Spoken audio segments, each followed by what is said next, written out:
नमस्कार, स्वागत है आपका निशानेबाज न्यूज पर। आपके साथ मैं हूं मानसी तिवारी। मुरैना जिले से रिश्तों को शर्मसार कर देने वाली एक खौफनाक वारदात सामने आई है। यहाँ एक युवक ने अपनी पत्नी और 2 मासूम बच्चों को कुल्हाड़ी से मौत के घाट उतार दिया।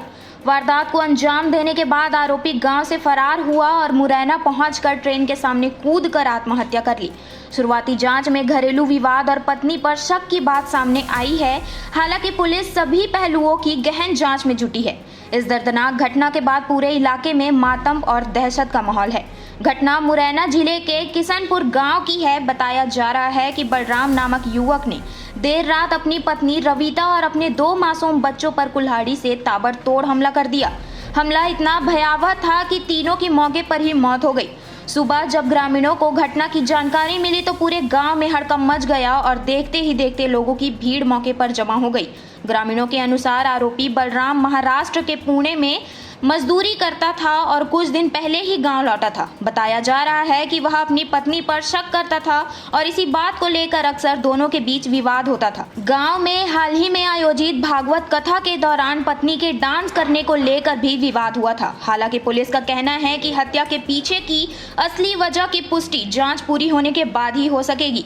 पत्नी और बच्चों की हत्या के बाद आरोपी गाँव से फरार हो गया। इसके बाद वह मुरैना पहुंचा और रेलवे ट्रैक पर ट्रेन के सामने कूदकर अपनी जान दे दी। सूचना मिलते ही पुलिस, एफएसएल की टीम और वरिष्ठ अधिकारी मौके पर पहुंचे।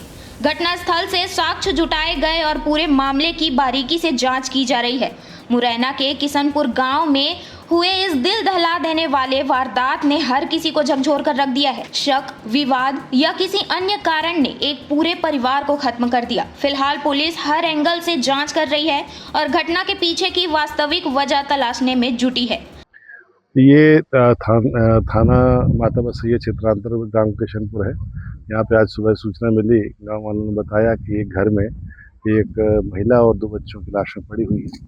सूचना पर से पुलिस यहाँ पर आई और पुलिस ने देखा तो यहाँ पर एक स्त्री जिसकी शिनाख्त राबिता उम्र 32 वर्ष के रूप में की गई है और उसके 2 बच्चे जो कि क्रमशः 6 और 8 साल के थे वहीं पड़े हुए थे। उनके गर्दन पर किसी धारदार हथियार के चोट के निशान थे। रक्त रंजित अवस्था में शव पड़े हुए थे। पास में ही रक्त रंजित कुल्हाड़ी पड़ी हुई थी। थोड़ी देर बाद पुलिस को सूचना मिली कि पास के ही रेलवे ट्रैक में किसी एक आदमी का शव पड़ा हुआ है जिसकी शिनाख्त बलराम कुशवाहा के रूप में की गई थी और ये 35 वर्ष की उम्र है, जो कि इस मृतका का पति था। इस तरीके से घटना कारित होना पाया गया है। उनकी माँ जगी सो उन्होंने कुंडी खटखटाई, अंदर से कुंडी लगी हुई थी और जो है ऐसे ही देखा वाल की क्यों नहीं जग रहे, ये क्या बात है। तो एक लोग ने उधर से चढ़ करके देखा सो उसमें कटे हुए पड़े। कौन कौन? वो बलराम की पत्नी और उनके दोनों बच्चे, और वो खुद गायब था और वो जाकर के ट्रेन से कट गया। देश और दुनिया की तमाम खबरों को जानने के लिए बने रहे निशानेबाज के साथ। नमस्कार।